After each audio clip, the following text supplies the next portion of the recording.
Koinvestasi sudah 10.000 subscribers. Terima kasih semua yang sudah subscribe dan dukung terus channel Koinvestasi. Seperti yang udah kita janjiin ini sebelumnya, kita mau kasih hadiah spesial dalam rangka 10.000 subscribers. Kita bakal bagi-bagi total hadiah 1 juta rupiah untuk 10 orang pemenang. Syaratnya gampang banget nih guys. Pastikan kalian memang sudah subscribe ke channel Koinvestasi, lalu daftar di Exchange Pintu dengan kode AFFIL431. Lalu, kalian tulis di kolom komentar email akun Pintu kamu dan alamat wallet IDRT yang ERC20 atau Ethereum Blockchain kamu, beserta kesan dan pesan kamu untuk channel Koinvestasi ke depannya di kolom komentar. 10 orang pemenang akan mendapatkan masing-masing Rp100.000 dan diumumin di Instagram Story Koinvestasi. Jadi, pastiin juga kamu follow Instagram Koinvestasi. Giveaway berlangsung selama 7 hari sejak video ini tayang.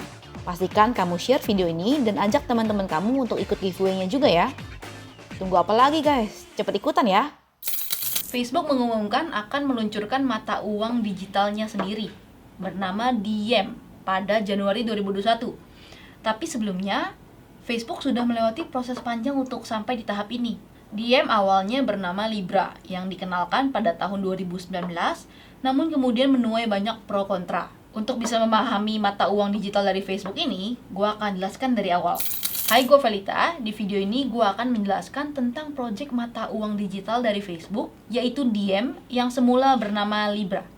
Sebelum kita mulai, jangan lupa subscribe ke channel Koinvestasi ya.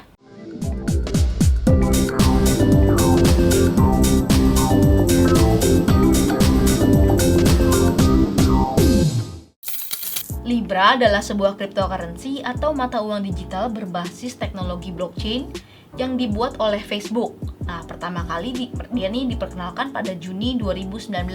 Pada saat perkenalannya, Libra dikatakan memiliki kemampuan untuk mengirim uang dengan cepat, keamanan kriptografi, dan kebebasan untuk dengan mudah mengirimkan dana lintas batas. Dengan Libra, hal yang sama dapat dilakukan dengan uang secara instan, aman, dan dengan biaya rendah. Libra adalah cryptocurrency Facebook yang digunakan tanpa batas serta tanpa biaya transaksi ketika digunakan dalam ekosistem Facebook. Itu Messenger, WhatsApp, dan Instagram. Libra bertujuan untuk menjangkau 1,7 miliar penduduk dunia yang tidak memiliki akses akan layanan finansial, seperti contohnya perbankan. Nah, si Libra ini dirancang untuk menjadi cryptocurrency digital yang stabil, yang akan sepenuhnya didukung oleh cadangan aset yang nyata dalam Libra Reserve. Libra sebagai cryptocurrency Facebook nggak hanya dipatok dan didukung oleh satu aset aja, namun akan didukung oleh kumpulan aset dengan volatilitas rendah seperti deposito bank dan surat berharga pemerintah jangka pendek dalam mata uang dari bank sentral yang stabil dan memiliki reputasi baik. Libra Association sendiri adalah organisasi independen yang berbasis di Swiss.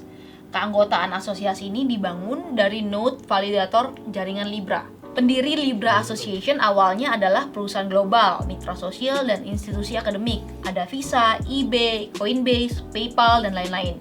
Nah, seiring berjalannya waktu, asosiasi ini akan mencakup entitas apapun yang mengoperasikan node validator dan memiliki cukup kepemilikan di Libra. Nah, kalian tahu kan jumlah pengguna Facebook di seluruh dunia ini banyak banget. Jadi, dengan adanya Libra dianggap bisa berperan sebagai gerbang pertama untuk orang awam mengadopsi cryptocurrency. Tapi, ternyata nih, si Libra menuai banyak pro dan kontra. Tidak sedikit negara-negara yang menentang keberadaannya.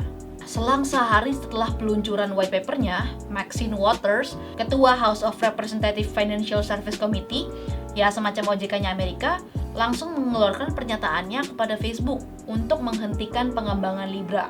Nah, hal ini tuh dikarenakan Facebook punya track record yang buruk soal menjaga privasi penggunanya. Ia juga menambahkan bahwa Facebook berulang kali menunjukkan kelalaiannya mengenai privasi data nasabah, dan hal ini mengakibatkan tereksposnya data-data orang Amerika dan akun palsu dari para pelaku kejahatan, termasuk intelijen Rusia dan pelacak transnasional. Selain itu, Libra juga dinilai bukan sebuah cryptocurrency sesungguhnya, karena ya sifatnya tidak benar-benar terdesentralisasi, masih diatur oleh pusat pengendali si Facebook.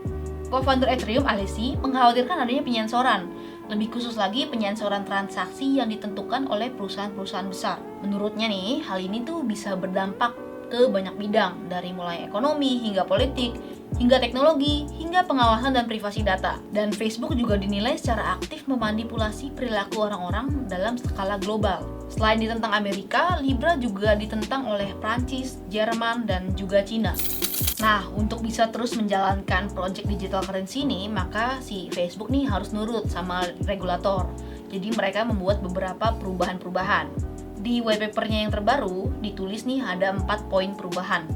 Pertama, selain native token dia sendiri, bakal ada stable coin yang berdasarkan mata uang fiat di dunia, seperti USD, Euro, Yen-nya Jepang, dan lain-lain. Nah, native tokennya Libra tetap akan di-backing sama beragam aset, tapi yang menentukan komposisinya bukan lagi si Libra Association, melainkan ditentukan oleh kelompok regulator seperti Bank Sentral dan organisasi internasional seperti IMF. Kedua, memperkuat sistem keamanan pada sistem pembayarannya dengan kerangka compliance yang lebih kokoh. Berarti nih, semua pengguna Libra nantinya harus melakukan proses verifikasi atau KYC untuk membuat wallet di jaringan Libra. Nah, buat pengguna di wilayah yang infrastrukturnya sulit untuk melakukan KYC, misalnya nih di zona perang, maka pengguna bisa tetap membuat wallet, tapi fiturnya terbatas ya, seperti tidak bisa mengirim dan menerima token dari pengguna lain. Nah, ketiga, mereka akan melanjutkan transisinya nih di masa depan ke sistem permissionless tanpa izin, jadi seperti public blockchain ya, tapi tetap mempertahankan properti ekonomi utamanya. Keempat, membangun perlindungan yang kuat di dalam desain Libra Reserve. Jadi si Libra Reserve ini akan menyimpan aset dengan jangka waktu yang sangat pendek, resiko kredit rendah, dan likuiditasnya yang tinggi. Tanggal 1 Desember lalu, Project Libra berubah namanya menjadi Diem. Libra Association pun berubah jadi Diem Association. Sistem pembayaran Diem dibangun di atas teknologi blockchain untuk memungkinkan pergerakan uang yang terbuka, instan, dan murah. Nah, orang-orang nih bisa ngirim, nerima, dan membelanjakan uang mereka, memungkinkan akses universal ke layanan keuangan. Sistem pembayaran Diem akan mendukung stablecoin mata uang fiat tunggal, misalnya USD, Euro, dan GBP, dan koin multi mata uang seperti XDX. Jadi ya kira-kira ini campuran antara konsep USDT dan Ripple kali ya. Nah, si koin Diem ini sepenuhnya didukung oleh cadangan aset yang terdiri dari mata uang tunai dan sekuritas pemerintah jangka pendek. Ini memastikan supaya orang-orang memiliki keyakinan bahwa koin Diem mereka dapat dikonversi menjadi mata uang lokal mereka saat mereka membutuhkannya. Libra atau Diem Association ini seperti tadi gue bilang berpusat di Swiss. Asosiasi ini akan bertanggung jawab atas tata kelola jaringan Diem dan pengembangan proyek Diem di masa depan. Anggota asosiasi ini ada 27, terdiri dari organisasi dan bisnis yang beragam termasuk Novi, yaitu wallet untuk Diem, Coinbase, Spotify, Uber, dan lain-lain. Diem blockchain yang akan menjadi tulang punggung dan menjalankan sistem pembayaran Diem merupakan blockchain proof of stake.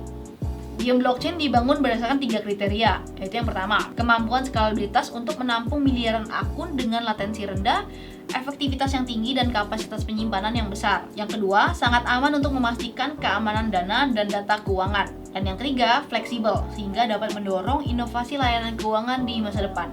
Nah, untuk membangun berdasarkan 3 kriteria di atas, si Diem blockchain ini didesain dengan menggunakan bahasa pemrogramannya sendiri yang namanya Move. Diem juga dibangun menggunakan pendekatan konsensus Byzantine Fault Tolerant atau BFT. Tidak seperti proyek blockchain pada umumnya yang memandang blockchain sebagai kumpulan blok transaksi, si Diem blockchain ini akan menjadi struktur data tunggal yang mencatat riwayat transaksi dan status dari waktu ke waktu. Kabarnya juga Diem blockchain ini diprediksikan bisa digunakan oleh bank sentral untuk CBDC atau Central Bank Digital Currency, yang mana udah banyak banget negara-negara yang mau bikin nih, salah satunya Cina ya. Banyak yang berpendapat si Diem sendiri ini rasanya bisa dibilang bukan cryptocurrency seutuhnya karena memang sistemnya masih centralized. Dan Diem juga bukanlah koin yang punya potensi untuk melonjak tinggi karena sebenarnya Diem ini merupakan stable coins. Tapi ya mungkin karena Facebook memiliki jumlah pengguna yang besar, jadi kemunculan Diem ini bisa jadi gerbang untuk mengenalkan cryptocurrency ke masyarakat yang lebih luas. Nah, itulah penjelasan tentang project digital currency dari Facebook yang awalnya bernama Libra lalu berubah jadi Diem. Kita tunggu aja peluncurannya untuk bisa melihat bagaimana sih dampaknya nanti ke market cryptocurrency lainnya. Oke, sampai bertemu di video selanjutnya. Jangan lupa like, komen, dan subscribe.